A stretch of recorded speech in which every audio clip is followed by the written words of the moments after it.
All right, so let's get started. So in the last 30 minutes of today's lecture, we will announce our first hands-on. So it is about to write a system code, and later we will have TA to take over that part, and maybe there are some demo to let you know what you are going to do. So today we'll keep going on the processing interrupts. So if we have some time, we can talk about part of the memory management part. So before that, let's quickly go through some QA last time. I didn't reply it. So the first one is about if a CPU is in kernel mode, can it still serve other user process? So the answer is yes, because current CPU that are using multi-core, so kernel mode is for each core. So come to think about, if you have a CPU have 4 cores, so it is possible different cores can in different mode. And the second one is about, I think this is a little bit tough, like how does CPU handle priority inversion? So priority inversion, you learn, and maybe if you take the real-time systems course, and this is about the real-time scheduler. And the key idea is about if there is a scenario like a high priority process is blocked by a low priority process. So this is called priority inversion. So in the real-time system, people solving priority inversion by implementing the priority inheritance protocol. So it means like if there is a high priority process blocked by a low priority process, then we just let the low priority process inherit the priority. So the low priority process will become high priority and it can quickly finish its job. So high priority process will not be blocked too long of time. Okay, but actually CFS doesn't really support the priority inheritance protocol, and I think the key reason is because CFS is not a real-time scheduler, and we'll talk about several real-time schedulers and supported in Linux. But I mean, technical-wise, if some days you are going to let CFS support the kind of priority inheritance protocol, it is still possible because it's just like a function to make an extension for CFS. So the third one is about how recalculate priority runs in O1. So actually recalculation is kind of just a way to offer an opportunity to adjust the priority. So I mean, like priority in O1 depends on the noise value. So for example, it is possible for some like system designer, if they're thinking about they're going to reassign a nice value, then in that time, we'll call that the recalculation of priority. So it doesn't really mean a very complex way to do the recalculation. I think the key thing is just like if the system administrator change the nice value, then the priority of that process will also be switched. Okay. So let me quickly do some recaps. So first of all, last time we talked about the process creation. It is a combination between a fork and an execution. So fork just to create a child by copying its parents, right? Because it is quite simple and it is efficient. And execution is quite easy, just like to load a new executable or a binary file on the memory. Okay. So because fork may take a super long time if we are going to copy all the contents from the parents. So people are saying like, hey, maybe we need a faster way. So copy on write is technology just here to solve this problem. So instead of naively copying all the resource from a parent process, we only copy the resource when the process is updated or when the new process write the data to it. So with copy on write, we can delay and prevent copying data until the data is written, and usually we will apply the read-only permission to each data. In this case, if the data is read-only, and when the data is going to be updated to be written by some new process, system can know, hey, the data is going to update, so we are going to do the copy on write. Okay. So here's just an example to show you how copy on write occurs. So last time we give a very toy kind of concept about what is a memory address. So you can think about virtual address just like the mail address, and physical address is more kind of an absolute address like latitude and longitude. Okay, so come to image like here is a memory, and then there is patch table and patch frame on it. So patch table is just like a address book that the users or like that a process to map the virtual address to the physical address. Okay. So I'll skip this part. Just like the CPU will check the patch table and then check the patch frame. So when we are going to fork a new process, actually, at the very beginning, process 2 will not get a new copy from process 1 because process 1 and process 2 will share the patch table at the very beginning when process 1 forks process 2. So only when some of the patch table entries related to process 2, they are updated, then we will copy out the patch table. So you can see like here we say fork plus write, then we do the copy. Okay, so if there is no write, then system will not really copy a patch table for process 2. That means process 1 and process 2 will share process 1's patch table if there is no write operation. Okay. Okay. So there is another example is if we are going to update the patch frame, actually patch frame is also using copy and write. So before updating, before process 2 updates or writes the data to any patch frame, actually process 1 and process 2, they share the patch frame. Okay, so only when process 2 is going to write some data to some patch frames, that those patch frames will then be copied out. Okay, so the copy will only happen when process 2 is going to write something, when they're going to update something. In this case, system doesn't need to copy too much of data. Okay. So we also talk about the process and thread. So in Linux, actually, the definition of thread is to execute within the same program in a shared memory address space. So in Linux, it doesn't really implement thread.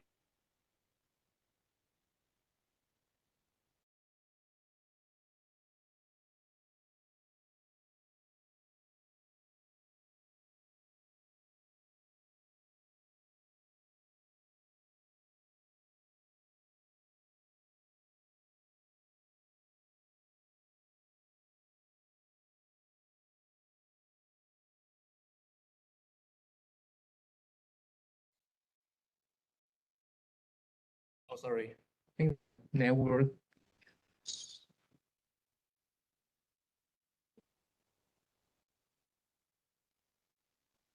I think network is out. Okay. Reconnected back. Okay. So the implementation of Linux, just like the process and thread, they are all using the text structure.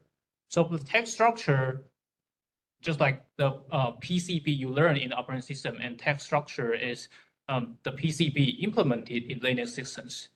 Okay, so threads have their own program counter, register, stack, and state.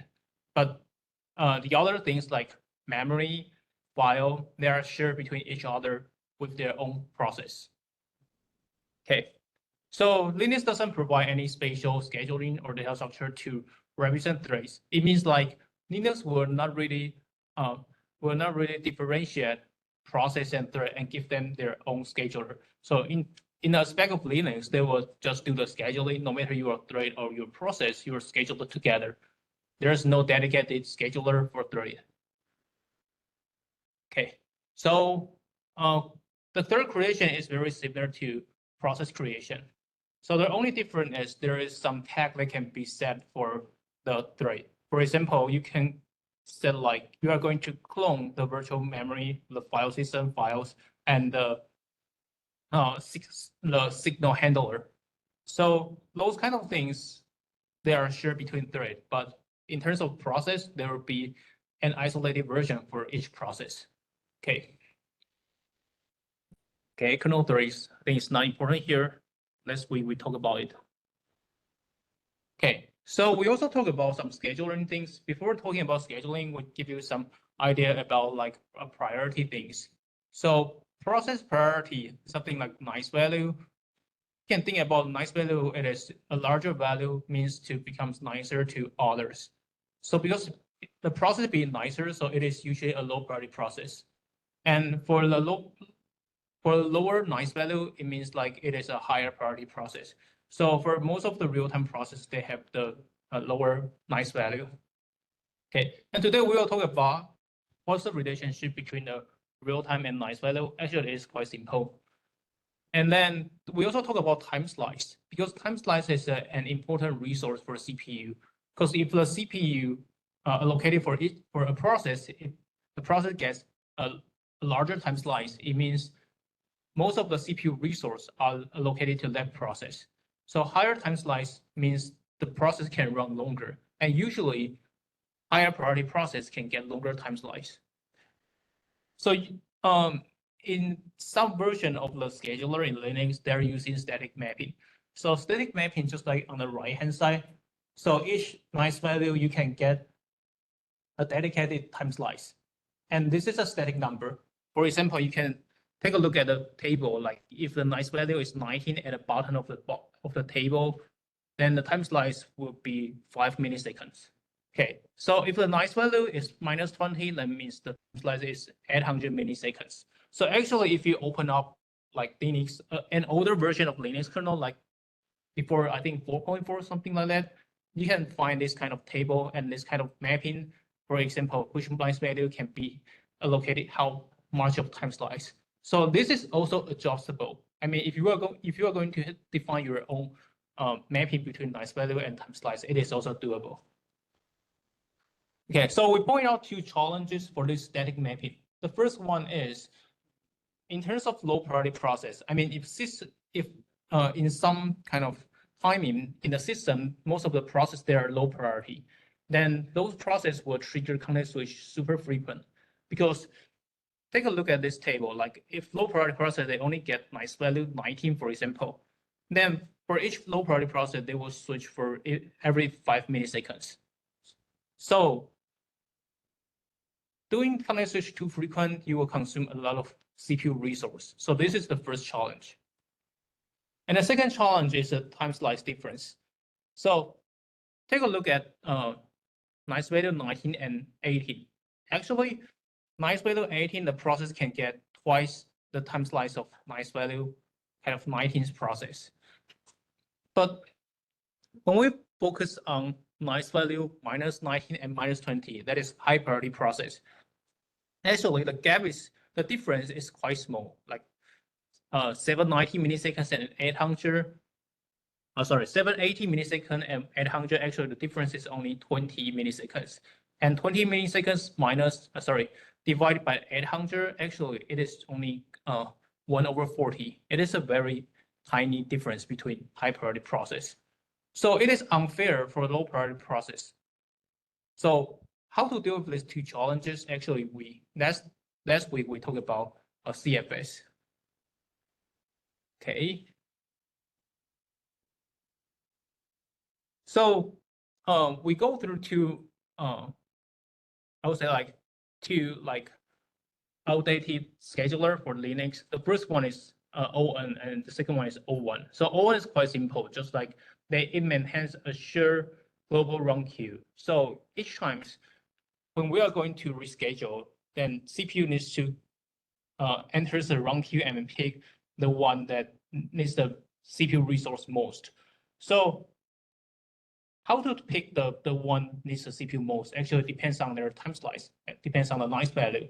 So you can think about in the global run queue, CPU will first do the sorting, and then they can get the one that needs the CPU most. And then because this is a global resource, so actually when there is one CPU is going to access this global run queue, it needs to lock the run queue, right? Otherwise, other CPU will modify it. So to avoid this kind of synchronization issue, global run queue should have their lock, but using lock will lead to bad performance because when one CPU is in, the other CPUs cannot use it. Okay, so performance is one issue for the ON. And if we are going to make it faster, actually, we need to get rid of this global run queue. So for O1, actually, we maintain several run queue. What do I mean several run queue? If you still remember, actually, there is a 140 bit maps, right? So for each bit value means if there is a ready process in the queue, So not only 140 bits map, we also maintain a 140 run queues. Then each run queue means one priority. So in this case, we can alleviate the overhead to go through this global run queue. Just like we break the global run queue to 140 smaller run queue. Okay. So this strategy is going to set like if there is one process that is added to the system, and we will first check what is the priority of that process. So for example, if the nice value is kind of I think this is kind of from 1 to 140, sorry, for 0 to 139, for example. So if the nice value is 1, for example, then the bit will be set, and then the process will be added to the Q1. Okay. So if there is one process in the queue, then the bit will be set. No matter how many other processes will be added into this queue, if there's one process in the queue, at least one process in the queue, then the bit will be set. So this bit can be indicated if there is any process in that queue. Okay. So CPU will use some spatial instruction to find the leftmost bit set in this bit array. The reason to find the leftmost bit is because the leftmost means the higher priority. Okay, so here is higher priority and this is lower priority. So if we are going to get one process that needs to be scheduled, then we should pick the one as a higher priority, right? So at this time, we will pick the one from the leftmost in this bit array. And then after picking it, after getting the index, for example, in this case, is 1, then we will go to check the Q1. And then for the Q1, if there are several processes inside this queue, then we will use the FIFO to maintain it.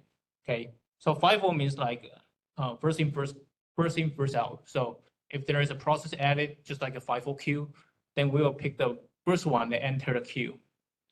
Okay, so after running that process, for example, if the process use up all the time slice, then we will maintain another same data structure, but that is not for a ready process, that are for expired process.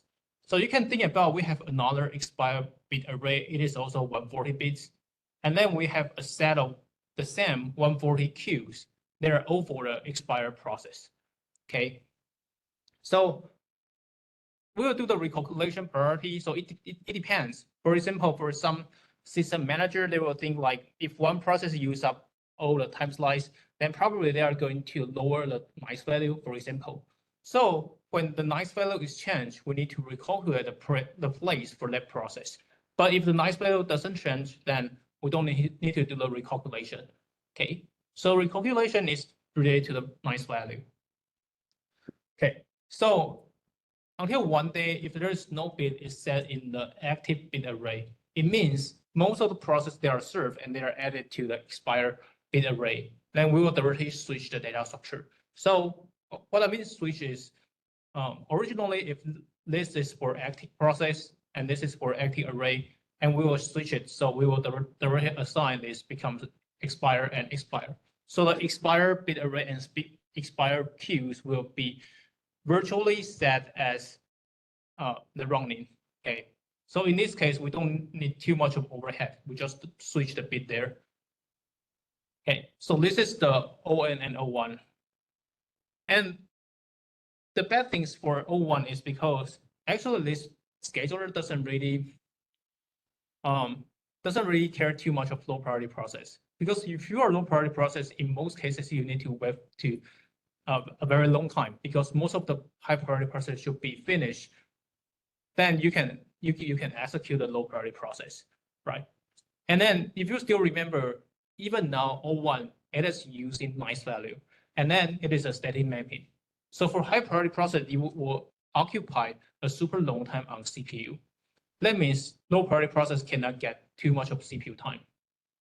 Okay, so CFS is going to deal with this problem. CFS is going to make low priority process can also be interactive, can also get enough time slice. Not much, but just enough. Okay. So CFS, just like it was used after kernel 2.62, I think is 4 point something like that. So it was used for a super long time. So there are two main concepts for CFS. The first one is instead of statically mapping time slice, each process would receive 1/n of the processor time. So because because there is a processor time, for example, if we set the processor time as like 1 milliseconds, then if you have 10 process, then the 10 process should be sure to list 1 milliseconds. So no process can use like more than this 1 milliseconds, this kind of time. Okay. So this is very different from static mapping because it means for each process, it needs to also consider how many processes are scheduled in the same time. If there are more processes, then the time slice for each process will be fewer. Okay. So the other concept is to schedule process for infinity small durations. So infinity small duration is just to make it more fair because here the process each process can only get 1/n of the processor time. So if this processor time becomes super small, then each process can feel like it can be served in any time. Okay. So this is the key concept of the CFS. So we talk about if we are going to implement these kind of things, actually we need the things called virtual runtime. So virtual runtime means the combination between the real system runtime plus the priority. Okay, so higher priority, you can get a little bit longer time slice, and lower priority, you should get fewer time slice. But overall, if you have M process, the overall time slice they summarize together, they cannot be exceed some threshold. Okay, so theoretically, virtual runtime, the calculation for virtual runtime is like delta execution times nice wait over nice k waits. So nice k waits here is the k process they are scheduled now, and the nice wait is the process that the process get. Okay, and delta execution is the period to enter scheduler. So delta execution means the processor time here. Okay, so process times means delta executions. So each process can get 1/n, and 1/n just precisely calculated by this nice dash wait over nice dash k dash wait. Okay. And vertical, we already talked about it just because the floating point part. And after the calculation, actually each process can get their virtual runtime, right? So in order to get like which process should be scheduled earlier, we use the red-black tree because red-black tree can control the tree height. Okay, so virtual runtime will becomes the index for each node. So we use the virtual runtimes. We use the red-black tree to quickly get the process they're going to be scheduled next. So the time to traverse the tree is log n. So this is the reason why CFS, the complexity of CFS is log n, because if we are going to get where the next to be scheduled data is. So each time we will get the lowest virtual runtime in this tree. So lowest virtual runtime means the most need of CPU, and larger means the least need of CPU, just like these kind of things. Okay. Okay. So one thing to keep in mind, actually CFS is not faster than O1 because O1 really the complexity is O1. But CFS we need log n because we need a red-black tree to help to know where is the to be scheduled process is. Okay. So we also talk about how to decide this part because this part is the main part about the CFS, right? So okay, so how to decide the weight? Because we are saying like we don't want it becomes too static, and then we don't want to make the sorry, let me go back. Okay. Okay. We don't want like challenge to occurs, just like low priority process usually becomes unfair. So we need a way to like normalize this kind of time slice. And in Linux, like they are using this kind of 10% effect. So there are some calculation here. Okay. So after some calculation, you can get like, for example, if your nice value like 20, you can get 15 milliseconds. And then if you're 19, then you can get 18 milliseconds. But after the calculation, actually, no matter which time slice no matter which nice value you are, you will be only 10% larger or smaller than your neighbors. Okay, so the gap here, usually there are around 10%. So there is no fairness issues in this scenario. Okay, so let us know about last week. So today, let's start from real-time scheduling policies. So I will just only touch very a little about the real-time scheduler, because if you are interested in, there is a course like real-time scheduling. So there are two different kind of real-time process: soft real-time and hard real-time. So soft real-time means the kernel tries to schedule applications within time deadlines. So it means soft real-time process can violate their timing deadline. Okay, but hard real-time process cannot. Just like systems are guaranteed to meet any scheduling requirements within certain limits. Okay, so hard real-time means like if there's one process, say I need to finish it in like 1 milliseconds, then the system should not fail that process. Okay, the system should allocate enough resource to that process. So in Linux real-time scheduling policies, actually the priority range is between 0 and 139. So this is the reason why when we are talking about O1, there are 140. Because 0 to 139, there are 140 priority levels here. So from 0 to 99, they are for real-time process. And 100 to 139, they are for normal process. Okay, so actually most of the kernel process, like kernel function, there are real-time process usually. Okay, and normal process just like the user process.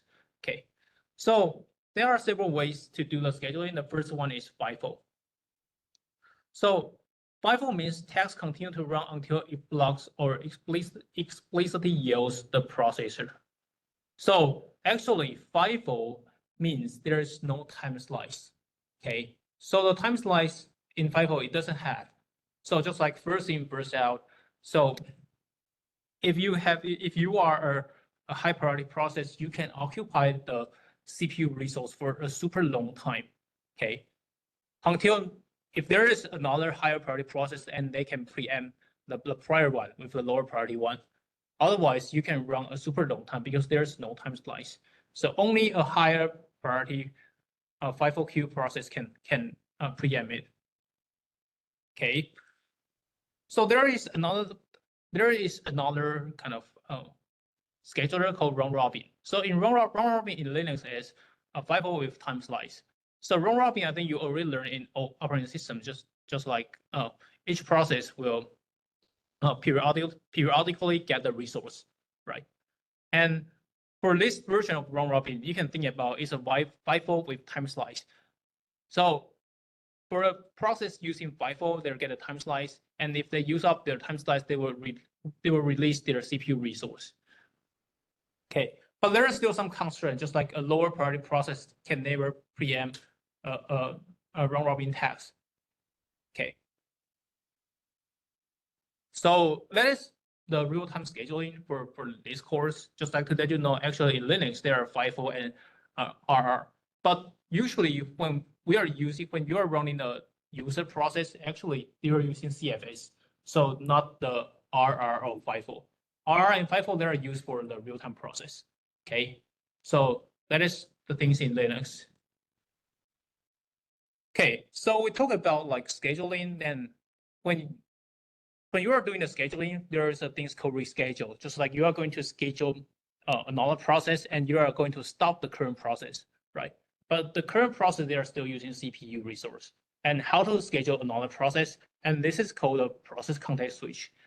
So usually in the textbook, people call them context switch. And the reason I'm going to add process here is because when the CPU is going to switch from user mode into kernel mode, there is also things like context switch, and I'll explain it later. Okay, so process context switch, like we need to first define what is the process context. Okay, so process context just like the content of user address space, hardware register, and kernel data structure that relate to the process. Okay, so I think it is quite hard to understand what it is. So I'm trying to use some example. So just like you can think about like this. Context is very similar to an environment to run something. So process context is just like an environment to run a process. What do you need? For example, you need the user address space because you need a patch table to find the data. So this is environment for the process. And not only the user address space, you also need some hardware register, some program counter, some register there. There are a lot of registers that are related to a process, and you need all those kind of register, right? You need to kind of checkpoint the register state. And also the kernel data structures. So like the kernel stack, those kind of things. Okay, so those are all related to the process context. Okay, so process context switch is quite simple, just like switching from one runnable process to another. But how to implement it is very complex.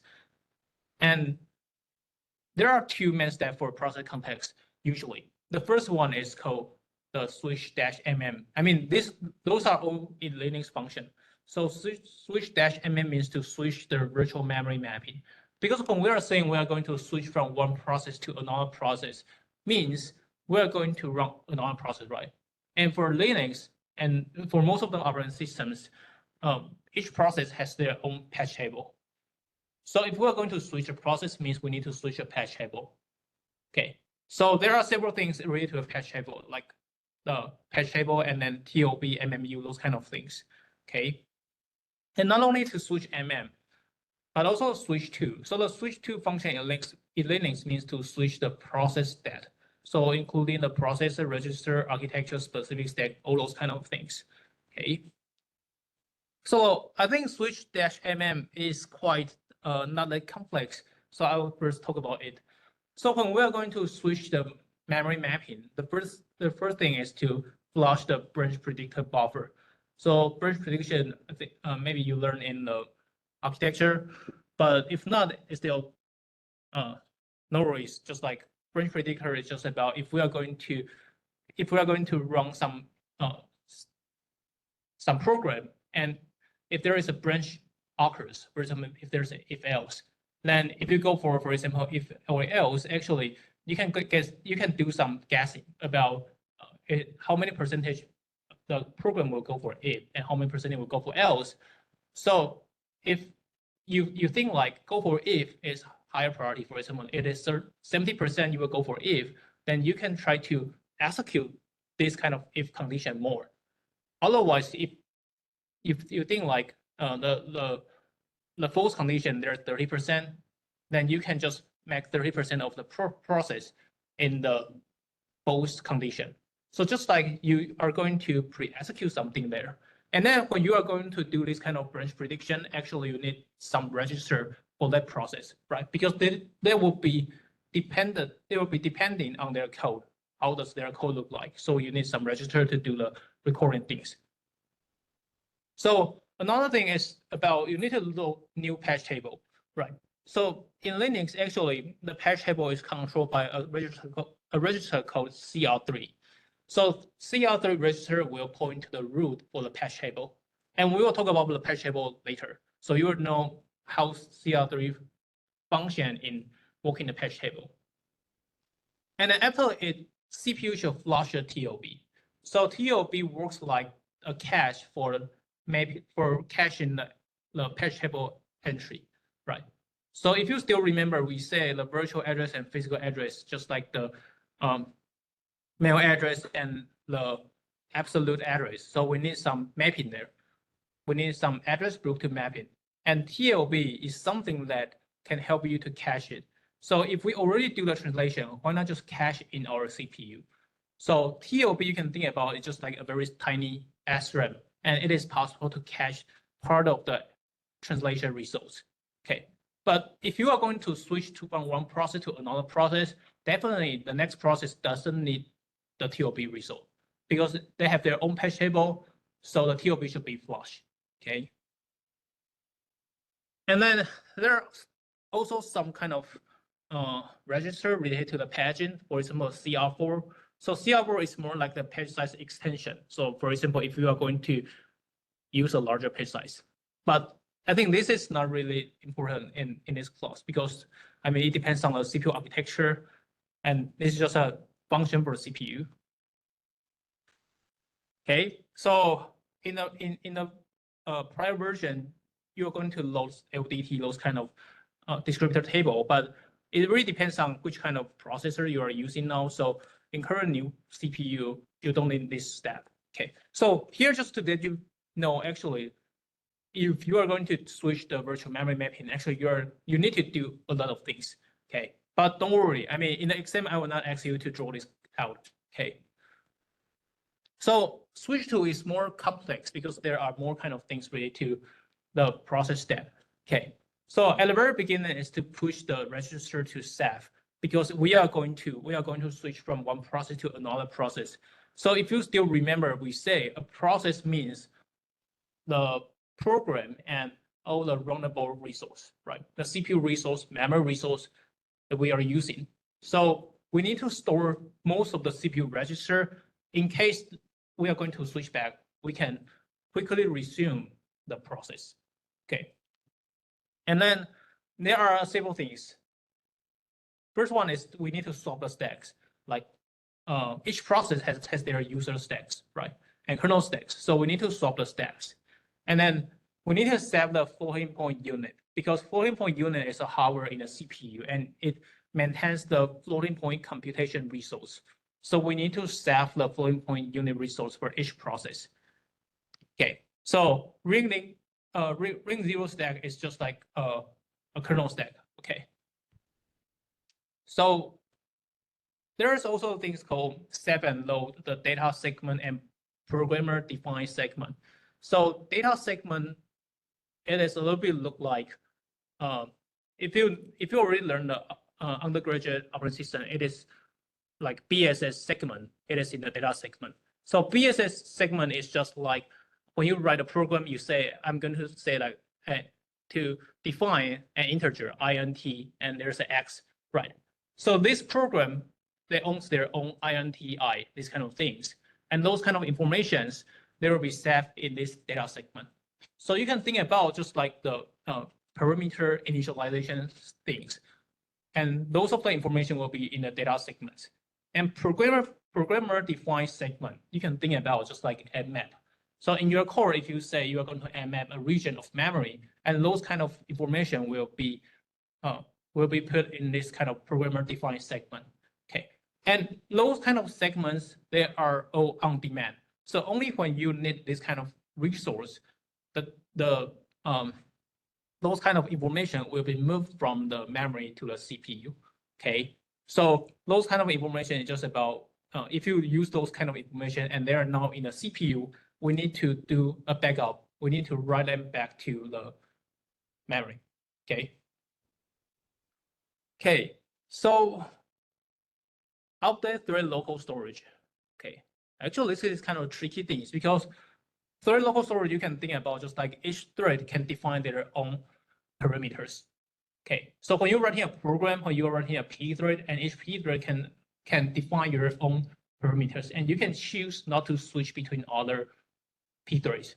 Okay, so each user thread can have their own private parameters, and those kind of private things, they will be put in this kind of thread local storage. Okay, and okay, let me take a look.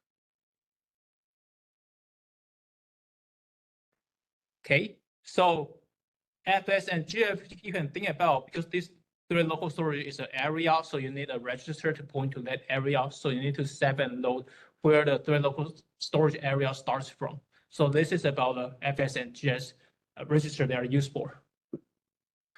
Okay, so I think there are most of them just like PDA, context is just like those kind of IRQ. IRQ we will explain later.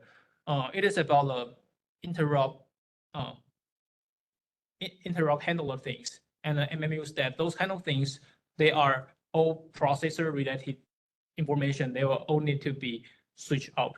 Okay, so there are several kind of notes here to let you know what is it about. But don't worry, the same things I will not ask you about to draw this out, and even I will not ask you about what is FS in the exam. So this figure is just to let you know, actually, when you are going to run process context switch, it is very complex here. And if you notice, like this figure is from like Linux kernel 2.6. So actually, if you get the Linux kernel like 4.4 or like 5 point something else, you'll get a more complex one, because in 2.6, the virtualization technology is not supported that well in CPU. But in 4.4 or like the later version of the kernel, there are kind of mature virtualization, and you need to do more things to store this kind of virtualization state. Okay, so this context switch will become more complex. So this is also the reason at prior slides we say if you are using O1 scheduler and there are kind of a lot of low priority process, you need to do the context switch so frequent. Maybe you'll think like context switch is so fast, why we need to care about it? But actually, context switch takes a lot of time. For example, context switch usually take 1 to 10 microseconds to run it. So you can think about 1 to 10 microseconds. Maybe you feel like it's not very long, but one instruction only needs usually only needs 0 point something nanoseconds. So 10 microseconds means you can run more than 10,000 of instructions just to finish one context switch. So it really takes times. Okay. Okay, so check. Okay, so because I always highlight about mode switch and context switch things, so in this slide, let me briefly summarize CPU mode switching and what does really matters to put these two things together. Because in most cases in the undergraduate, we only learn about the process context switch and we call it context switch. But actually, the concept of context switch is to switch to, I would say, like informations. So information including the CPU information, memory information, and file information. So come to think about one question. If we are going to do the CPU mode switching, we are going to switch from user mode to kernel mode, right? But actually, a user process, there are the kernel space purely for user process. And for that user process, the higher 1 GB there for kernel process, right? So for each user process, you have 2 kernel space, one for user address and the other for kernel address. So when you are going to do the mode switching, actually, you also need to switch some register in the CPU. Okay, so this is the reason doing CPU mode switching is a little bit similar to process context switch, but process context switch need to do more things because we need to aware of more kind of memory, file, those kind of information, but mode switching doesn't. Okay, so CPU mode switching occurs just like some exceptions or interrupts happen. So CPU will switch from user mode to kernel mode to run the kernel code, right? Okay, so CPU should also do context switching, but not process level context switching. So the reason is like before switching to kernel mode, CPU should save user mode context. For example, when we are going to jump from the user process to the kernel function, the thing is, how about our program counter? How about our register to run this kind of program counter? Because you are going to switch to different code, right? Linux kernel is just like a full program, and your user program is another program. When you are going to jump from one program to another program, you need to switch the register. And each register you can think about, it is a part of the context. So including program counter, user mode specific stat, for example, user space stack pointer register, those kind of register, floating point register, user space instruction pointer, they are all needed to be set when you are doing a mode context switch. Okay, but this is quite simple because I mean, process context switch, as you already saw, there are a lot more than this kind of information here. Okay. So I think there is an interesting thing here. When we say save context, we generally mean to write back all these registers to the corresponding process descriptor in main memory. Okay, because if you still remember, each PCB or each process descriptor means most of the information related to this process, right? So those kind of information is just like a metadata. They are all in the main memory. And then when CPU run this process, CPU will load this kind of process descriptor to the register, so CPU can start to run it. But when one day you are going to stop this process, and then there are some status, right? Because for example, which part of the program the process is running now. So we need to store this kind of register back to the memory, and we need to fill in this kind of text structure. Okay, so there are some mapping between the process descriptor and the register inside the CPU. Okay, I think this is quite important. Just like context switch is, we need to store the information from CPU back to memory. So this is another reason that it takes a little bit long time, because not only to run something inside CPU, it needs to move some information back to the main memory. And writing main memory takes longer time than purely CPU execution. Okay, so that is about it. And then let's move on to system code part, because your hands-on today will be related to system code. So let's briefly talk about what is system code. Okay, so actually the goal for system code you can think about is to let user-space process interact with the operating system. So the kernel provides a set of interface, and that interface, they are called system calls.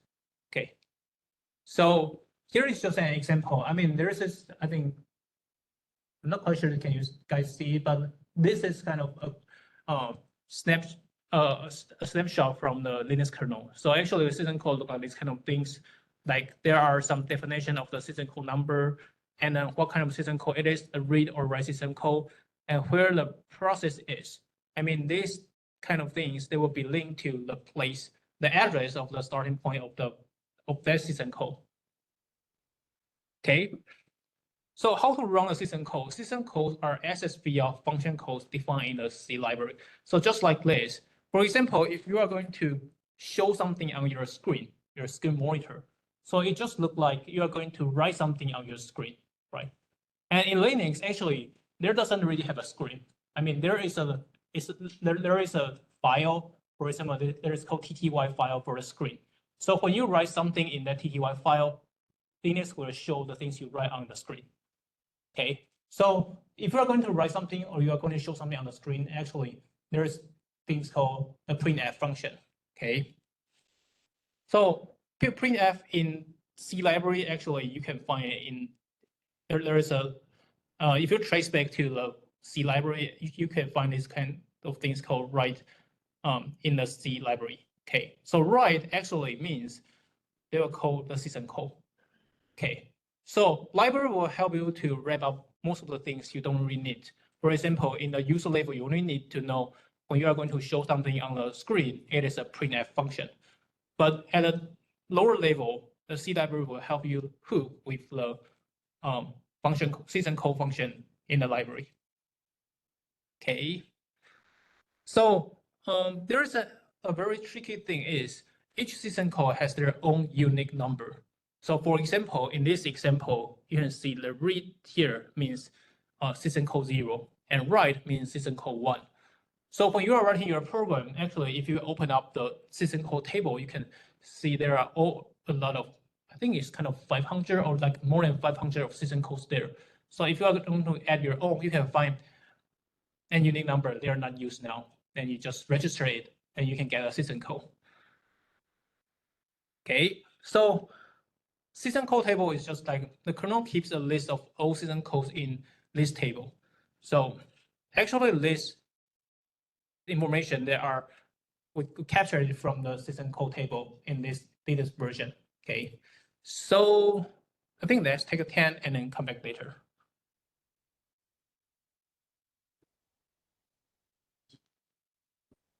对，等一下应该我讲的话，应该是我讲，因为我看硬件可能他懂了吗？不知道，现在就是好啊，弄的，就是他讲话好像就是没办法联络到他。好，等一下应该就是直接用那个他评定，然后我讲的。好，那你那个在那个 line 上面，对，那可能 B 开这个。好，等我一下，不好意思，等我一下，我先处理一下那个。那这样你可以 demo 吗？啊 ，demo 嘛，你说 demo 对啊，看你 demo 东西哦，可能有点。你也可以等他下礼拜让他自己 demo 也可以。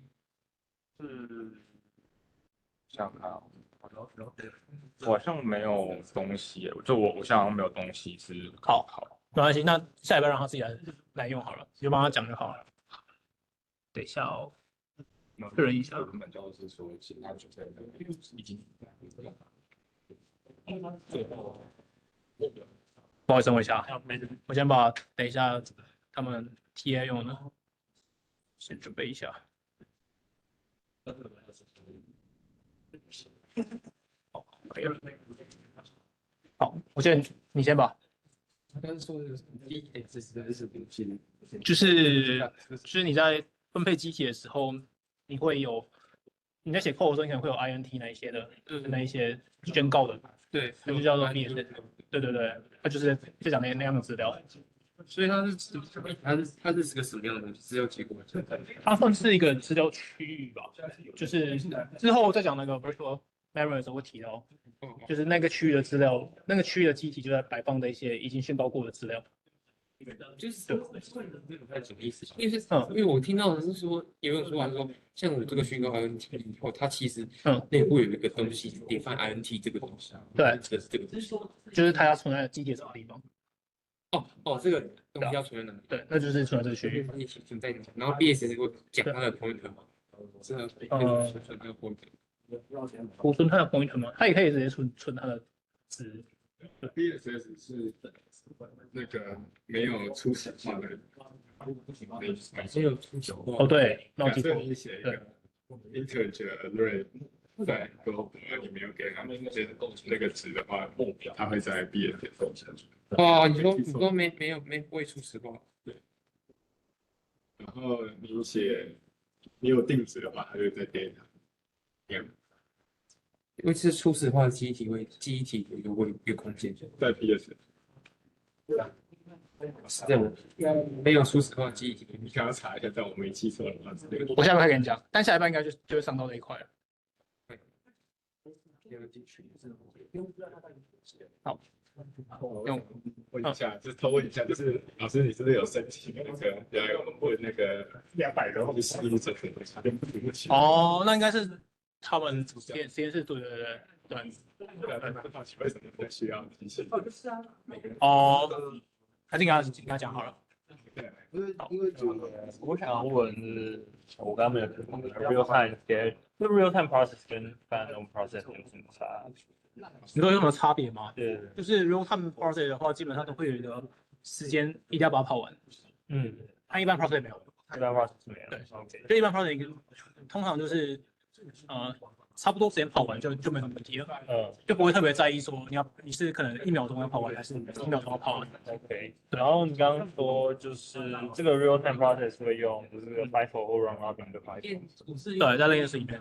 对，那跟前面这边的有什么差？有差别，就是前面那边是不管执行性的。可是前面这边有一个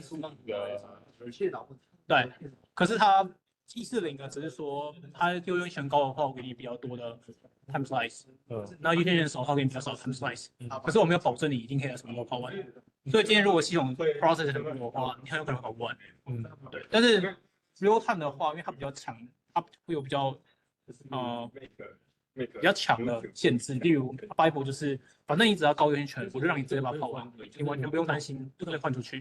OK，所以它完全不会被换出去。对，然后弱一点就是就是双 office， 它就是在那个 priority 内，它会有一些 time slice， 对，但是高优先权还是会先跑，那低优先权还是没办法先跑。了解。那我可以再问一下，刚刚没有很听懂这个 CFS 的运作形式。运作形式，你说为什么？就是它这个 fair share 是怎样的概念？就是原本我们的 scheduling 是 static 的话，就是一个 process 它可能拿到800 millisecond， 还有人拿到1 millisecond 这样子，所以它很难去控制说你一个 process 在一个给定时间段内到底能跑到，对不对？那这个地方就是说，好，我不管你是高优先权、低优先权，反正你今天如果有10个 process 要排的话，我系统就给你6微秒，那你这10个 process 就在6微秒排。所以它有点像是把，比如说我系统里面有100个 process， 然后它会切10个 process 在一个 frame， 就是在一个没有，就是说你有100个 process 的话，我就会给你例如6 millisecond， 然后你100个 process 就来分成6 millisecond， 这样我就可以确保每个可以跑到。只是说你拿的长度，你 process 很多，你拿的分量就很少。但这样子不会造成就是如果 process 数量很多，它每个就分到等效。会。可是这也是CFS想的，应该这样说，其实很难有一个是理想的排程器，但这个排程器它想要达到目的就是，不管你是高优先权、低优先权，至少都可以跑一下。你是跑很短一下还是很长一下，那没关系，反正你有跑到了。对 ，OK。然后这个是用在 normal process， 这通常都是用在对。然后 real time 对，好，其实大部分你在 Linux 看到都是一般 process 而已 ，real time 反而比较少见。对，就是 kernel 才会是 real time process。然后 real time 比较会用那什么，就是什么飞机啊这种，我觉得你及时性，如果你飞机要不能控制的之类的话，它需要很短时间回复。对，通常这种情况才会用到 real time。对，就是这种比较特殊。这样游戏的话，有 real time 通常也不会，都是 normal process。real time 你可以想象成是跟人命相关，它才会需要这么强硬的 program。就是在写程式的时候，有什么办法让它写成 real time process？ 可以啊，就是你在写的时候，你可以把它定义成是 real time process。反正有一个 library。对，你可以控制。好，谢谢。问一下上礼拜的东西，在上礼拜在讲他那边在控一个 process 的时候，他是会开始，他不会在读的时候一开始把全部写下去。对，那这样子的话，他 fork 那一次之后，原本 page table 指向的那一块记忆体是，它就是专门拿来去给原本的跟他 fork 出的人共用。对，就是共用，反正还没有更改，对，可以共用。所以说，假如说你的 parent 要改之后，它也是重新再去没错怪出来。对，那块新的那块就是给 parent， 反正谁改就是他就会复制一块出来，然后就给那个改的人用，然后再去改 page table 指向的 physical address。对，没错。另一个问题，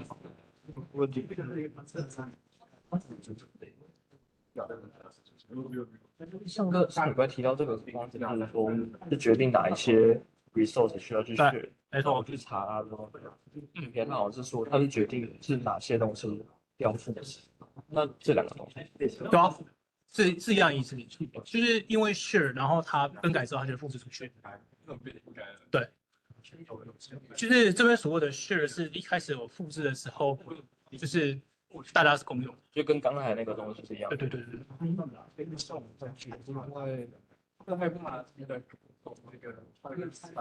因为我想问一下关于这边的部分，那边说 low priority 的 process 会一直buff，因为上礼拜是说有机会会永远都没有办法做到。对，那这样我觉得也不能说永远都没办法做到，只是说它要等非常久才能做到。对，就是你把它全部跑完之后，它还是可以做到，只是它要等很久。OK， 好，了解。好，那老师，我想问一下，读到漂亮一点，读到这边的时候，我在质疑为什么这边会叫 button， 因为它，我查这边这个 stake point， 它就是它会一直往下嘛。如果有新的因为它开始在这里，然后如果假设有新的东西的话，这个指标会一直往下。对，那这个应该，它这个是放在最低的记忆体位置，那我想说，如果是button的话，那应该会是在这里。哦对啊，那为什么？因为这里的 state 往下指的是有function开始跑的时候，它会有function的资料进来，所以它往下涨，对吧？可是这里的话，它的用意是那种特殊的 metadata，就你要来反查说它里面有什么样的资讯。然后它如果放在这边的话，它其实要查的时候比较快，而且它也不会被干扰到，因为它 state 往下涨。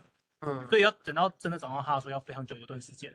而且它通常会把它保护起来，所以你不会找到这边这一块。就是这边变成是那种很重要的原始那什么原数据，它才会放在这个地方。对，所以它跟这个上面的放的资料不太一样。这边上面放的资料是 kernel 在跑的时候，它会有一些就是 function 啊 parameter 这种的，它就把它放到这个区域里面去，然后这样慢慢涨。就 function point 要怎么回传啊这种。然后这边就只是在讲的是一个为了算是维护 kernel state 的 data structure 这种样子。因为我想说，它这样子应该要取叫顶端啊，为什么会叫做底端？哦，因为它就真的长在底端，因为顶端这个部分就是给它正在运行的那些资料用。对，但这些资料是用来做参照用的，就是你可能要知道说 kernel state 有例如在多大有没有之类的。所以等于说他已经特别空个位置给他了，对，然后就把自己当做对，它这变成是一个特殊位置。特殊位置。对，所以其实这是比较旧的 kernel，就是在比较新的 kernel 里面，它不会有这一块。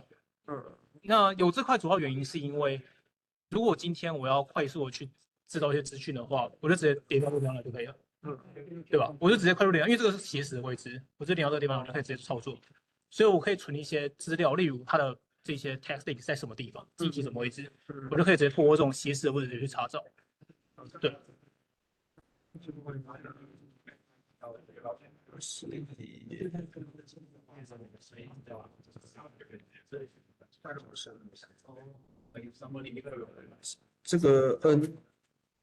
这个 N，我想问一下，它是个数吗？还是没有哦，这只是个概念而已。就是说，这个 N 只是说，假设你有10个 process，好，我们希望每个 process 都可以分到一些时间可以运行，在一个固定时间段内。对，就是它这个演算法意思就是说，因为之前的演算法它都是对于 low priority 都比较不友善，所以你可能 low priority process 要等非常久的时间。可是今天如果我今天设定完是说我所有 process 一定要在6微秒内全部都跑过一次的话，那至少我可以确保 low priority process 一定可以在6微秒的附近可以跑到一次。所以这里这个 N 指的是你现在 schedule process 到底有多少个，然后它这其实只是个示意，就是说 n/1代表的是你的 process time 就是除以 n 份。但是呢，这个 n 也没有那么精确，就是这样。你如果要看精确一点，就这个，它 n 其实是这一串，对，它还是会根据你的就是 weight value 去做调整。你高优先权你还是得到比较大一点点，可是因为你如果宏观来看的话，就是每个人因为都跑很短的时间嘛，所以基本上每个人就是 n/1。对，这是 CFS 想做到一件事情，就是希望不要出现那个低优先权的 project 那个掉非常久才可以跑到。对，好，对。像问刚才这边是说，它这个原理其实跟道格那边差不多。那所以说，在这边决定我们不共用或者我们不 share 的东西的话，它是会在碰的时候就立即的去复制一个分区给它吗？我想一下哦。对，就是如果他没有要 share 的话，他当下就会复制一份出来，然后就把它做修改。然后没有的部分就是跟 fork 一样，就是先共用，然后最后再看要不要分开。对。那这样子的话，不是一个程序这样子弄下来的话，对，前面那个要改，然后它的 parent 要改，这样不是总共会用掉3块的记忆体？前面 parent 要改，你是说就是加上共用的那个？你是说如果它是个 thread 的话，那它可能会影响它的 parents 这样子，然后还会有原本要共用的那一块，共用那块不是 parent 吗？就是他们这边提到的，这边对原本有一块，然后假设它 P2 复制一块，然后 P1 要一改又要复制一块，所以这样总共会有。没有，这个就是 P1 的。可是如果 P1 要改的话，它不是还会再复制出一个出来吗？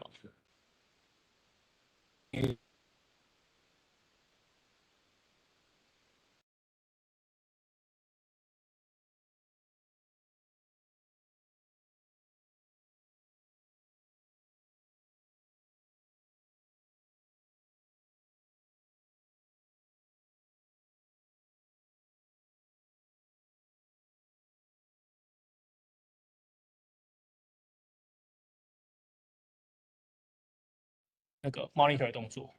好，对了解。对对，可以你那个clone我再查一下好了，因为你刚才有说你查到的是它里面其实是要那个决定哪些要学。哪些是决定哪些要学，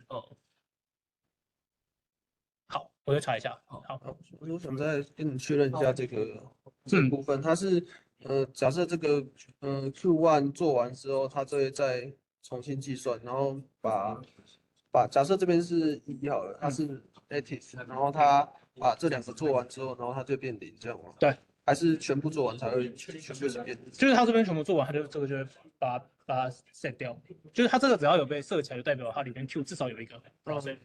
那假设他这边假设把这2个做完了，然后在做这个的时候，突然前面又有一个高顺位的跑到这边来，然后他就会再先做这个。对，它就会进来。对，好，谢谢老师。我问一下，什么？就是我不懂这个 not process level context switch，就他对他在做 context，那这主要是什么意思？就是这里我想讲，其实是他这边讲 context switch 是 mode switching 的 context switch，不是 process stable 的，因为它这个只是 mode CPU mode 的转换而已。对，好，所以不是 process 这个字。对，好，谢谢。想确认这个地方，所以它应该是 nice 它的原因都越高，因为 nice 越低的话，它的 virtual runtime 就越小。对然后会选 virtual runtime 最小的那一个。对，所以他想做的事情是，我如果跑了这个的，假如我今天跑这个 process，那它的 virtual runtime 可能就会以某种权重去加上它实际上跑的时间。对，这样子，然后他希望每一个都尽量相等。对，让他希望大家尽可能都是，当然你 high priority process 你还是拿比较多的 time slice。对，就是他会被那个权重稀释掉，让它跑比较少一点。没错，没错。然后那这个地方，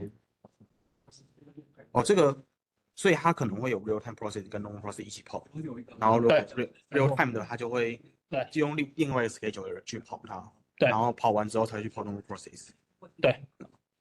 然后这个的意思是说，就是他们如果今天一个 process 一个那个 run 这个 schedule or task， 它 task 在跑完，然后这个时候可能他后面比较 low priority 的他就不会给他，但如果有 priority 的他会给他。对，他就给他。对。那这两个 low 的东西是 register 吗？是 register， 就是这些 CR 多少的都是 register。OK， 对。那 swap task 这个东西 ，swap stack 这个东西看不太懂，就是这个有点像是 user stake 的转换。对，可是它应该 user stake 存在 memory 里面吧？对，所以它应该不会把它移动到其他位置，它是移动一个 stack pointer， 对 stack pointer， 对，它这个应该是个 stack pointer， 然后这个也差不多吗？对，这里面大部分都是 pointer。 OK， 就是 register 那一部分。好，谢谢。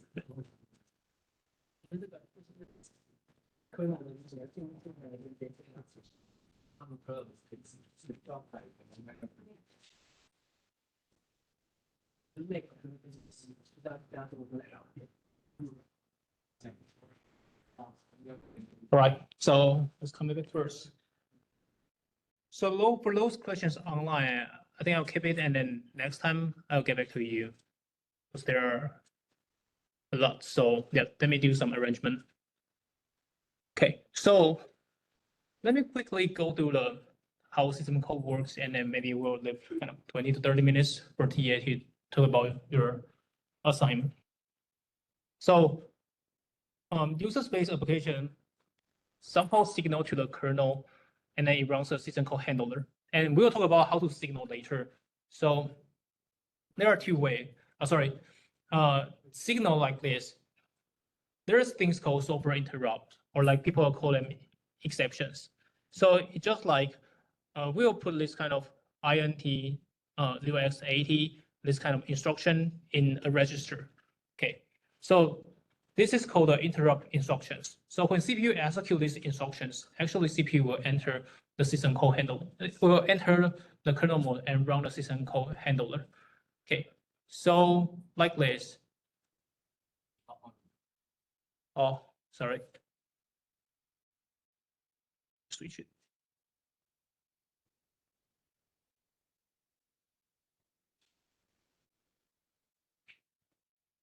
Okay, sorry about it. Okay, so like this, just like there is a instruction called int 0x80, And then when executed this int 0x80, CPU will push another parameter called system call number to this EAX. Okay, so system call number will be linked with some system call handler, right?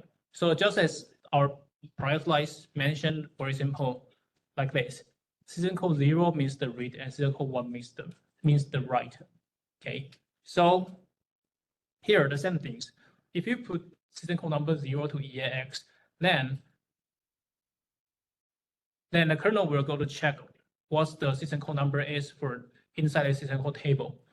So if this is linked to the write operations, then kernel will run this system call handler, for example, the write handler to write something inside. Okay, so when you are going to send the system call to the Linux kernel, actually you need to not only to send this kind of interrupt instruction, but also the system call number to say like which kind of interrupt you are going to send. Okay. And then after running the system call, the same thing, you will be jump back to the user mode. Okay. Actually, system call and interrupt, they are very similar. So this is the reason why I put the interrupt instruction here, because system call you can think about it is a part of the concept of the interrupt. Okay. So it's just like CPU run some spatial instruction to interrupt itself. So it is possible to run the kernel. Otherwise, if there are all user normal process, CPU cannot jump into the kernel. Okay. And I think next week, if we have some time, we can talk about interrupts. Okay. So how to implement a system call? The first one is the registration step. So to register a new system call to Linux, actually, you don't really need to worry about too many kind of details about how Linux works, because Linux helps to wrap up most of the things. Okay, so this is the user space. So in the user space, there are application and library. So the thing is, like, library is also part of the user space. So library is not in the kernel space. So libraries help to link the application and the kernel process. And then here comes the system call. So system call handler and system call, they are all in the kernel space. So you're programming, I mean, you're going to add some system call, they are all inside the kernel space. So just like you need to do some programming on the Linux kernel, and then to add some like kernel-based C function. Oh, one thing is actually even kernel use C function and C library, it is quite different from the C you are using in the user program. Kernel has their own C library. Okay, so you need to follow kernel C programming. This is a little bit different from user process programming. Okay. Okay. So I think the procedure is quite naive. Just like you write a new system call, and the file probably will look like this: system-hello.c. And this is the thing you write is the handler part, just like how you are going to handle this system call. Okay. So for example, if your homework just like to print hello world, something like that, then inside the system call, probably there's just only hello world like that. But for example, if you are going to write a more complex one, just like how to write the data to some file to some device, then the system call handler will become a little bit complex. And then after writing it, then you need to create a make file, and then you need to add something into the system call table, because you need to do the registration to let the Linux know you are going to add a new system call, right? So one thing you need is there are several parameters you need to add into a system call table. But actually, if you don't really understand each of them, it doesn't really matter, because inside the system call table, if you open it, there are already 500 something like template over there. So you can just copy the prior system call, and then you can modify it to your own version.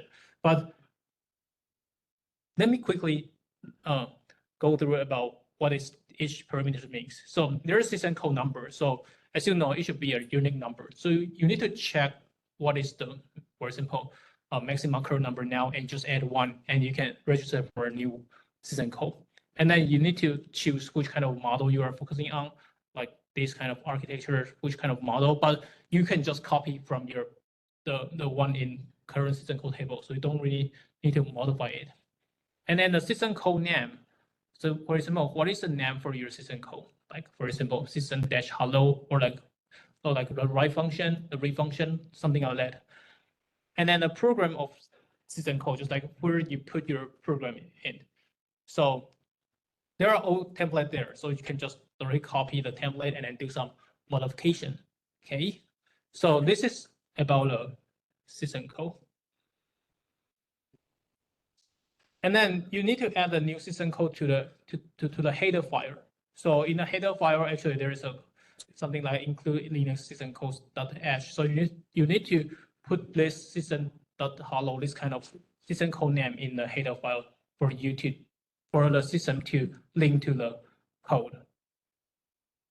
And finally, you need to compile, install, and update. So I think later on the TA will go to this part in a more specific way. Okay.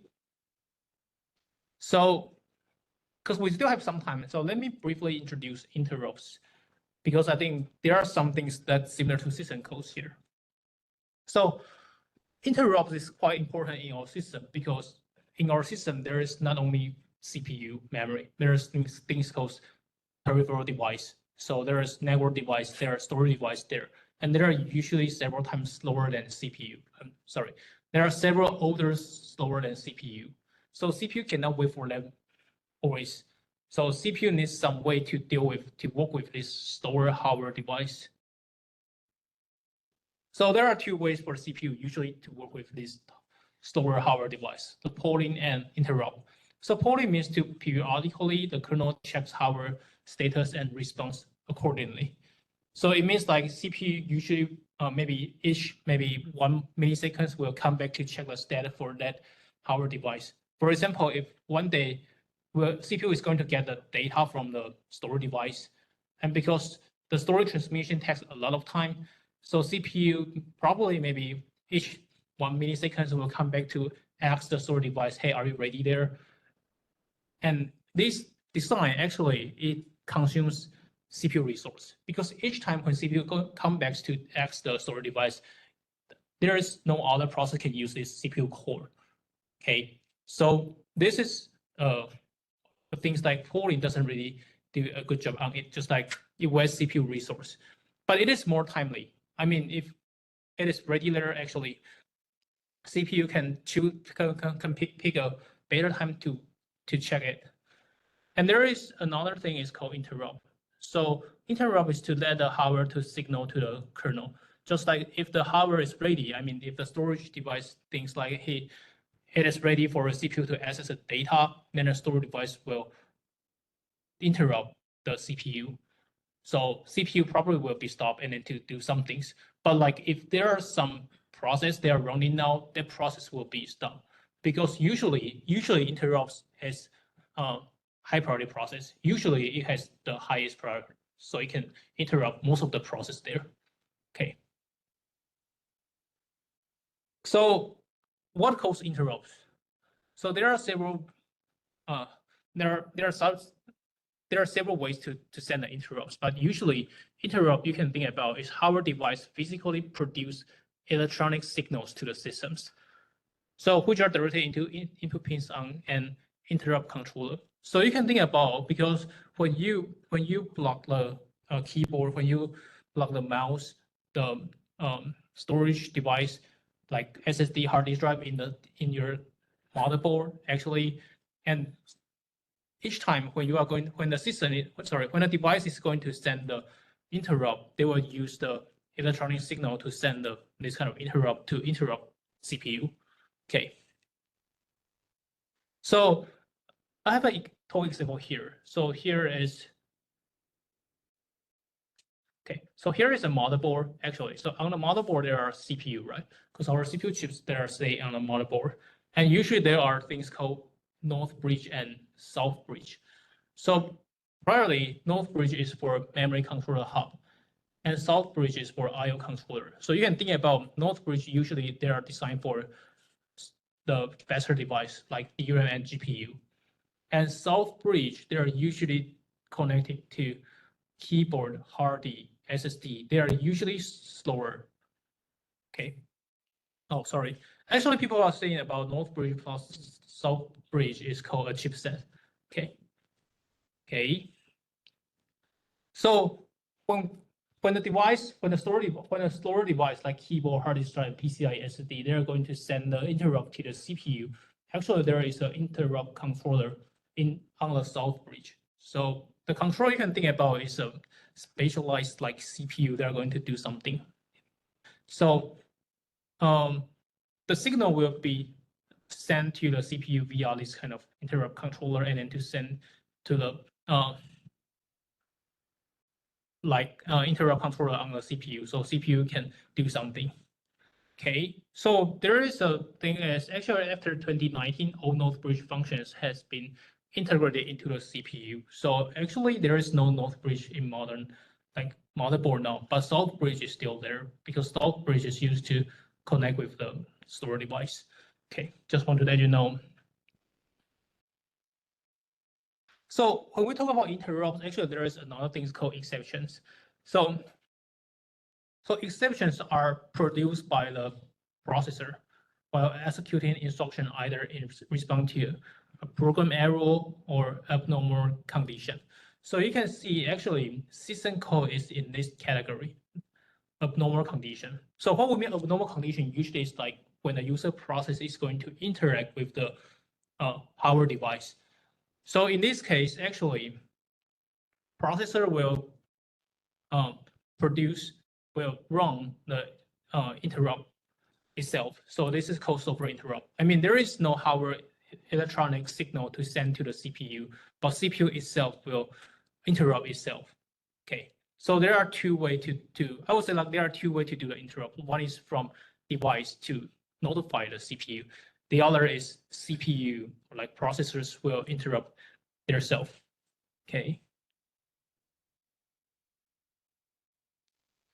Okay, so why I usually say like system code and interrupt, they are very similar because if you still remember in the system code, there is a system code number, right? And there will be a unique number, and interrupt is the same things. So each device, when they are going to send the interrupt before that, they need to do the registration. So actually in current interrupt design, the interrupt request, the maximum of the interrupt request is 256. Okay, I mean there do have some way to extend this number, but normally there are 256 interrupt values there. So when each time you are going to insert a peripheral device in the systems, you need to register this interrupt. Okay. So for each specific interrupt is associated with a specific device, and the kernel already knows it because most of the things they are assigned during the boot. Okay. So for example, just like IRQ0 usually means a timer interrupt. IRQ1 usually means a keyboard interrupt. Okay. So I mean, there are also some dynamically allocated IRQ numbers. For example, if you plug your PCI device or like SATA device in a system now, actually you don't need to reboot the systems, and that is because actually currently there are some dynamically allocation technique here help to register the interrupt dynamically. Okay, so this table is just going to let you know actually there are some interrupts when you do the booting. So the left-hand side is the default processor interrupt vector number. Okay, so each processor they have their own definition there. So when you set up the BIOS, when the BIOS is up, actually the BIOS will help to register some of it. So for example, IRQ0 is timer, is a system timer. You can think about timer interrupt. IRQ1 is the keyboard interrupt, right? But if maybe you can find like there are some overlap between the processor original one and then the the BIOS registered one. So in the operating system, there will be remapped. So you can see like operating system will remap it, this kind of blue part to here. So we call them master PIC and slave PIC. But I mean, there's just a name. You can think about master PIC, just all those kind of IRQ0 to IRQ7. They are master PIC, and slave PIC, they are from IRQ add to IRQ15. Okay, but the same things in the exam, we will not ask you to draw these kind of things. I mean, you just need to know, hey, there is interrupt vector number for each interrupt there. Okay. Okay, so I think I will let the TA to take over first, and then maybe next week we can start from this interrupt, how interrupt works. Okay. So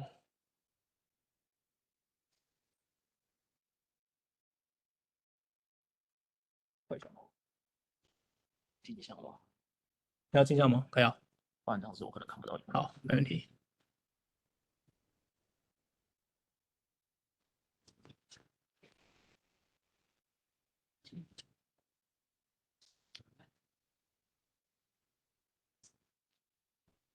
百度文的课，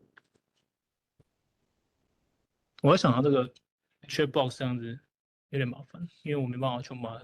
缺 box 就之后讲再回。对啊，可是我要把它们当下来，登录下来。等一下哦，我帮你用镜像。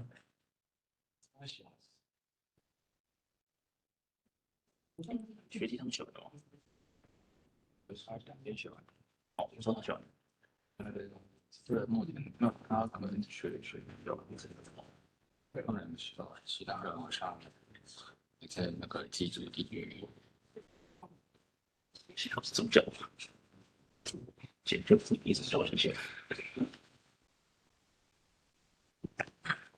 反正我写了100。So can you guys online see the tag MD file? Great. 就是跳不懂的话是，特别懂这个，还是会跳到别的地方。我帮你开过来。综合这件事我去过来。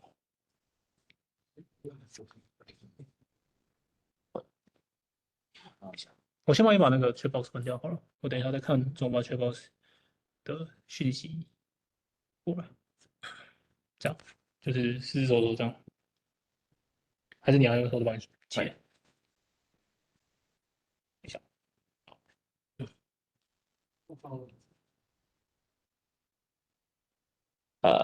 Okay. I'm TA responsible for this hands-on assignment, and let's get started. The due date is on October 21st, and the table content disappear. Okay. And all of you must be familiar with the Linux system, or at least have experience on working in the Linux environment. Otherwise, you might be in the wrong classroom. But I believe that some of you may not have actually compiled Linux kernel and done any development in the kernel source tree. So it's time for you to actually compile Linux kernel and add the Linux system code in the custom Linux kernel. And you will also create email format patch, and which is usually used in the formal kernel development, like code review and upstream submission and those kind of things. So this semester, all 3 hands-on projects will involve working with Linux kernel.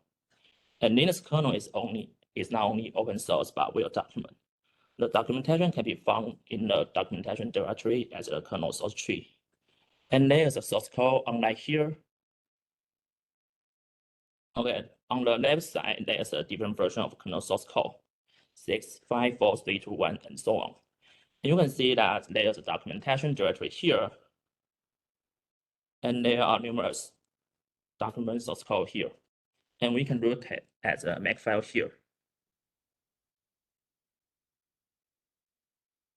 Okay, and you can build different format document file, this makefile like HTML, LaTeX, and PDF file this target.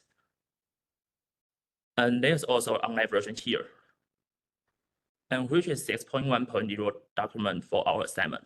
And I suggest you guys can read this chapter, a guide to the kernel development process. And there are 9 sessions here. You can read this first. Okay. So before you asking any question in the community or forum, please find the answer in the kernel document first. And let's move on to environment setup session.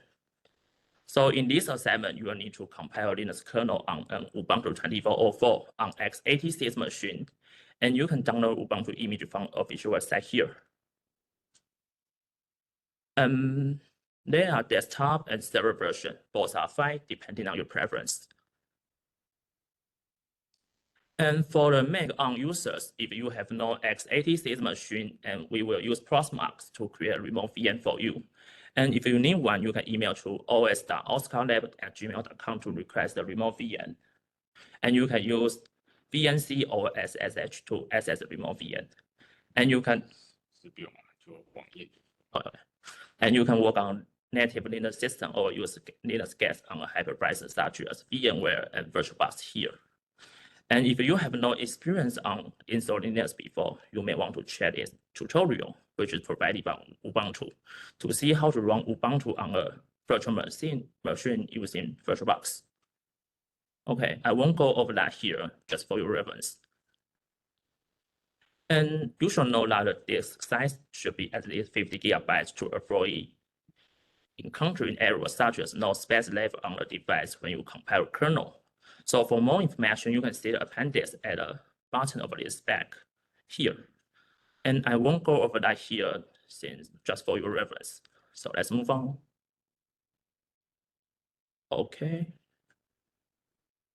Phone. And while you can use other Linux distributions such as Fedora and OS to finish this assignment, since this assignment should be distribution neutral. But we strongly recommend using Ubuntu 24.04 on x86, since our TA will use Ubuntu 24.04 to build your kernel.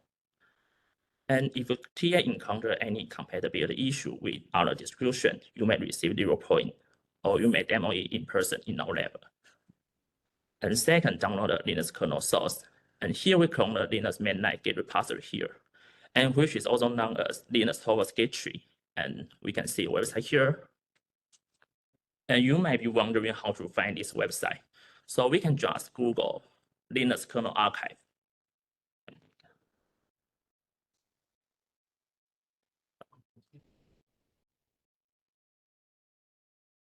And you can see that there's a kernel org here, and which is main distribution point for the kernel source code. So we can click on here. And there are various Git repository here, including mainline Git repository, stable tree, next tree, and long-term support. And we focus on mainline Git repository here, and it includes the latest development of source code and Git commit history will be inside here. And we can also pass the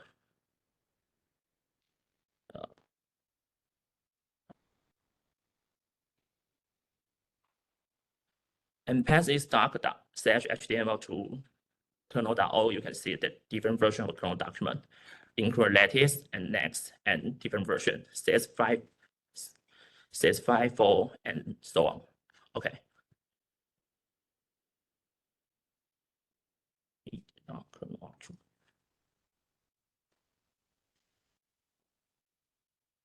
And we click on browse and summary. And this is a website we provide in the spec. So we can clone this repository using this URL file git clone. So we can demo how to clone the repository here. Terminal, sure. Okay. 那我连接再去。哎，我开大一点。好。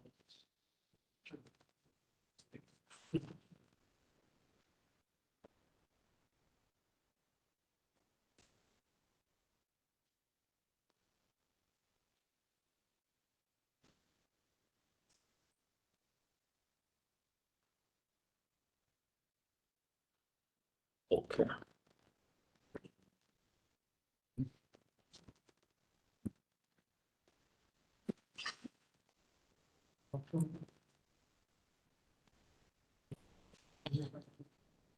Okay, we can use git clone to clone the whole repository using this URL.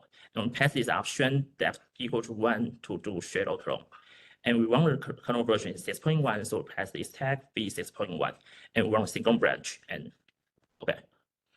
Oh, I cloned before, so that's true. And it takes a bit of time, so let's move on.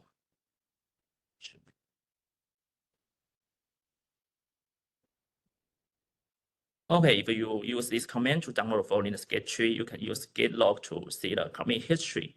And you can see that there's a stable release 6.10, 6.9, 7.1, and release candidate. And each stable release and release candidate have the tag in the git commit history. So you can see different version of commit point of Linux source code. And for this assignment, you need to compile the release of kernel 6.1 LTS kernel. So use a git checkout to switch to a specific commit tag. So we can switch to this commit point, use git checkout v6.1 stand for this commit point. Okay. And okay, done. And since we are in the Git repository source, we can use git log to check which version we are on. Only since the head is on the 6.1 tab here, so we are on the 6.1.0 version of source code. And we can also view the top level make file here. And you can see that this is a major version, which is 6, and this is minor version, which is 1, and the sublevel here is 0. So we are on the 6.1.0 version. Okay.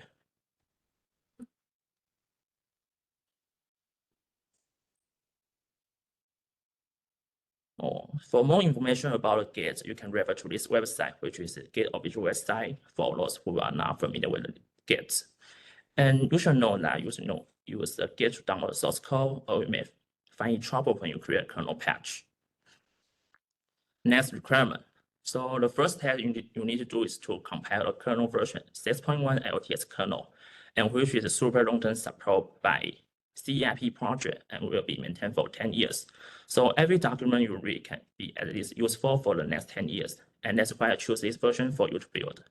And we will not go through the kernel compilation process here, since there are plenty of document resources online, like Stack Overflow, CSDN, etc. And before you compile a kernel, you need to modify kernel local version suffix to -os-us student ID. And this will serve as an evidence that the kernel was built by you. So we can see that what is the result. And we can use uname -a. Okay.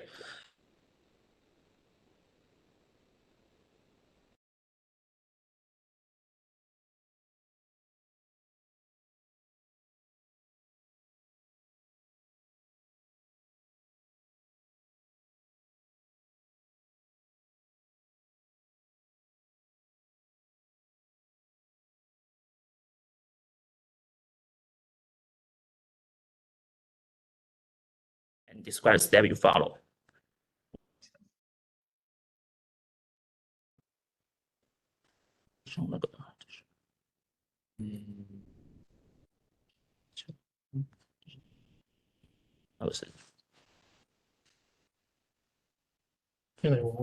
好，跳出来。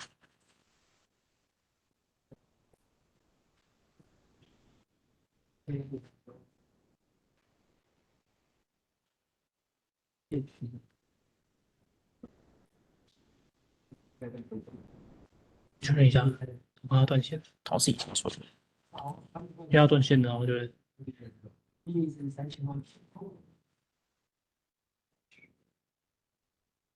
要最大的，可以最大的是那个上那个可能把它再用回。哎。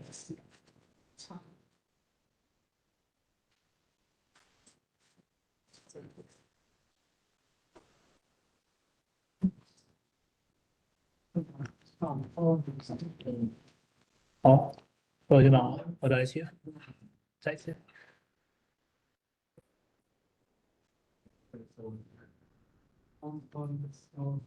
哎呀，然后回去能。让我这哎，Google，可能我不知道，它不是形象。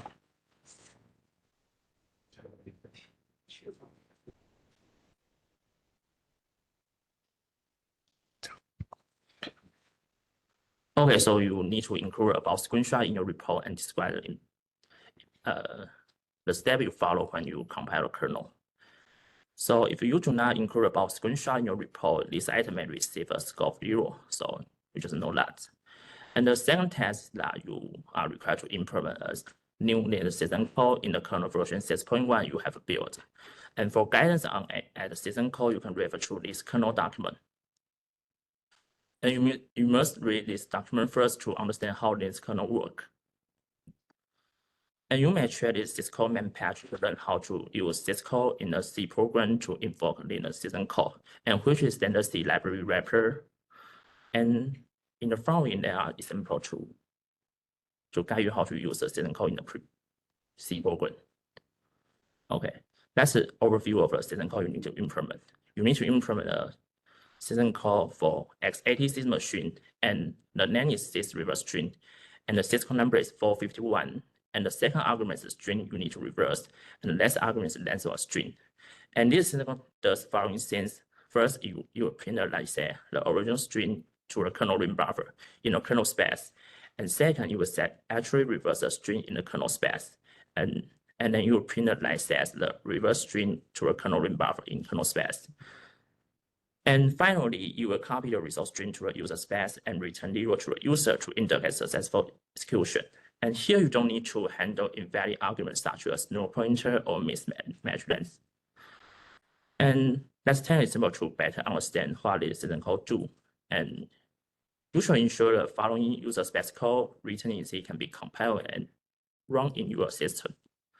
So let's look at this example. And the system number is 451, and there's a string called hello. So we first print the string in the user space, and you will print hello. And we invoke system call using the C standard library wrapper, pass the system number and string and the length of string. And the return value should be 0 to indicate successful execution. And we assert return value to be 0. And then we print the reverse string here. So the second test case is for operating system string, which is the same as the above. So you should compile this program and run this program, and the output should be here. The user space program should print the hello string first and invoke the system call to a Linux kernel, and the reverse string will be in the same address. So we print a reverse string. The same test case for operating system is here. Okay. And we can check the kernel rim buffer content use dmessage command, but you should run it with a root permission, and the content will be in the following. You print the hello in the kernel space and reverse string in the kernel space. The same for operating system string. Okay. And that's a hint. As a professor showing the class, the user space is separate from the kernel space. So you need to figure out how to communicate between user space and kernel space.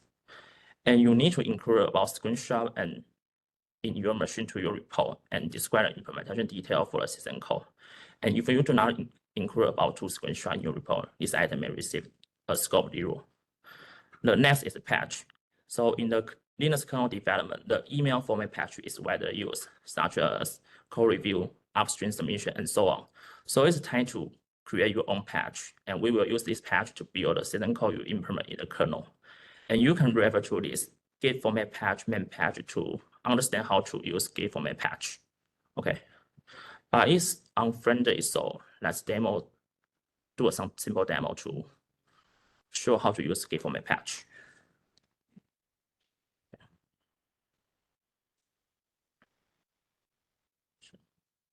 So we are now in the Git repository of the Linux kernel, so we can, and you might want to modify some file of the kernel source code. So let's take an example of cat build. So we modify cat build. Okay, and we can modify this file in the kernel source code. So we add a command. Okay.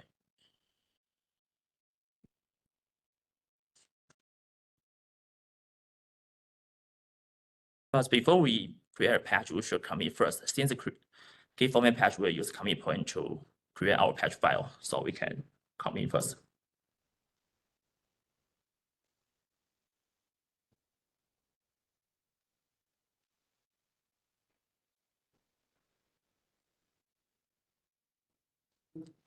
So.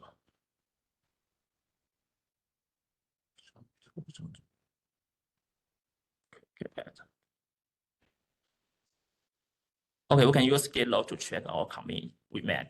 We made this commit demo modify, and we are has in here. And this is a tag v6.1. You might want to add some file or directory when you do a kernel development. So let's do a simple demo to create a directory. YCU.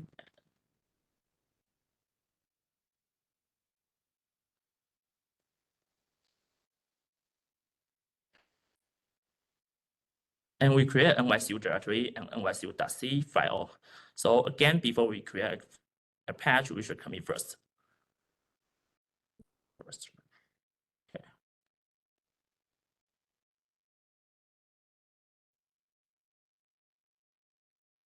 And now we can use git format patch to create a patch from this commit point to head commit point. So we must use git format patch to create a patch file.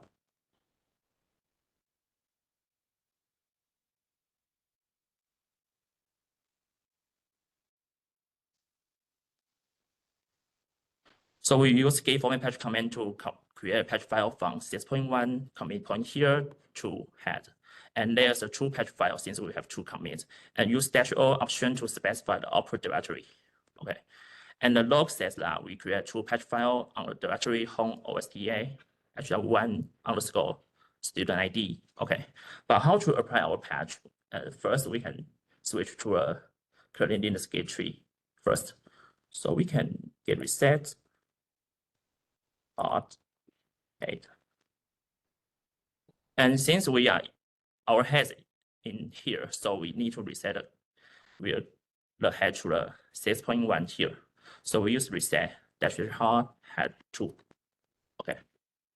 So now we are in the original git repository. We can use the git log to check that. Okay. We can see the capture file. And all we have made was gone. It's gone. So okay.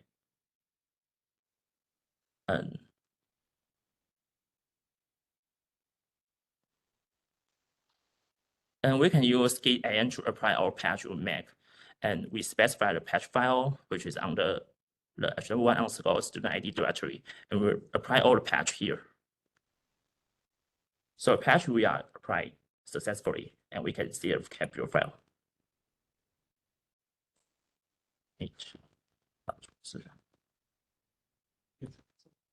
So all we have made is back. So that's the process of patch file. Okay, just for your reference. And it's fine if you have many patch files depending on the number of commit. So just simply press all the patch file in the directory, h1 underscore your student ID. And if you use incorrect patch format, may cause the TA to be unable to build your patch. So you may receive 0 point, so just know that. Okay. And since the config file you set may require some package to build the kernel you config, so use the following command dpkg --get session output to a file to list the package installed on your system. I think the grading and submission policy is quite clear, so I will skip that here. You just read it. Okay. This is an example of file hierarchy and naming policy. So submit the archive to our E3 platform before deadline. And there's a recording. So if you have any question about this assignment, you can feel free to contact TA or make an appointment by this email address. And you should know that this homework assignment is individual work. So, and since all of you must submit a patch file, so it's easy for our TA to detect any plagiarism. And there's additional that in the formal kernel development, you should write a kconfig file to allow users to decide whether to build your code or not by using menu config or a script. And the config name can be whatever you prefer. But in this assignment, you are not required to do this since it's hard for TA to evaluate. And for more detail of a config file and KPO system, you can refer to this kernel document.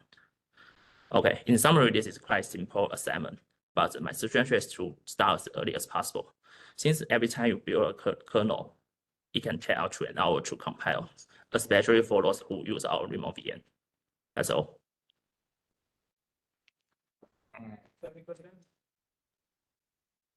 if you have any questions right now, you can, raise your hand and ask us.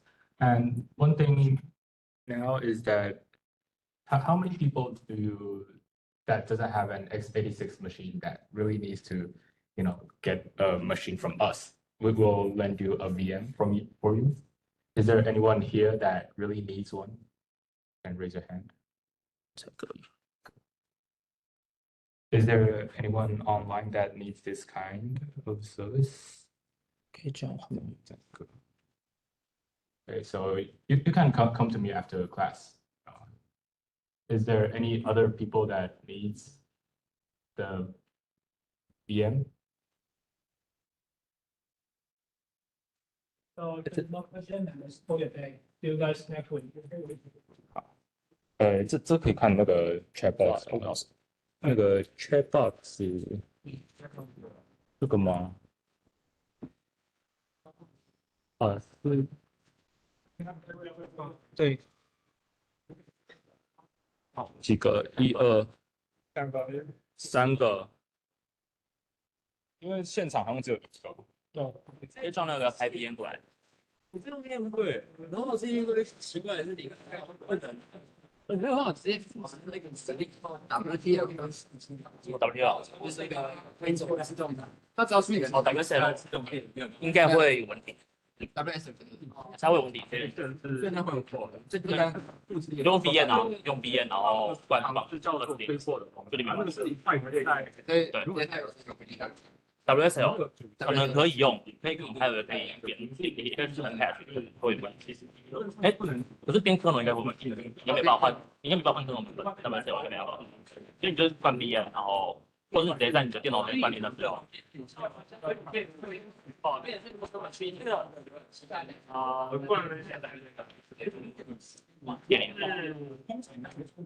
如果这个方式是5方式在上面就是抓，也是可以的。你可以在5方组去是后者 OS 可以装，那你可以接在5方组文件上接进。所以它不会写掉我的那个你用 VM 的话就不会写掉，但是如果你直接在你的 OS 上面直接去换的话，就会写到原本可能。OK， 那可以用打 VM。大家没办法去做。所以这边刚刚说它的 runtime 越少的话，也就越高嘛。那是不是代表说我今天我的 process 跑一跑，它跑的时间它跑完之后，然后被 switch 掉，它下个就会越变低。对，因为他跑过，它原先会变低。对。然后这个东西我看，哎，这种应该这个东西。像你刚刚提到那个。我觉得这个只是他要把在 user 这里面的一些 register 把它写回机器里去。哦，对，所以 swap 只是说你要把下一个人换上来，再来跟。装变就是你可以绑定你的 host， 对的，写了 host 是如果写错了，所以我只要一写错，我的那个 host 可能会挂掉，对，要886几起嘛。OK， 而且你没办法阻挡，因为会有下架，所以建议用 VM。如果不熟最好的话还是用。对，那你刚刚讲的那个 VM 的，有公布那个吧？VM 会啊，VM 啊，VM 都就刚刚很多哦，因为现在有 Make 是 on 但是 on 的做法跟X86做法不一样，然后所以就是你要看X86，因为到时候因为我们这边资源其实很够，所以很怕这种东西。看起来有，目前有这东西有记到 OS 那个，应该是7个，那都会回啊。对，最近吗？8了。所以是为什么？还是要请他们直接。你说你记那个发文的，因为我们在这个这个哦，那我们不会回那个，对，它是我们周会记录的，所以也不用太紧张。操作流程大概是这样子，所以你只要去改这个口，20换进问题我应该都帮你解决了，反正是10月，不用解决，对 ，OK。反正有问题你就积极约时间了。对，写到那个对，问题。建议装24.4啊，你装22应该没什么问题啊。但是，对我帮哪个版本应该不会太大问题。那比如说你用 Fedora 或者是 CentOS，那可能真的你去 compile 会出错。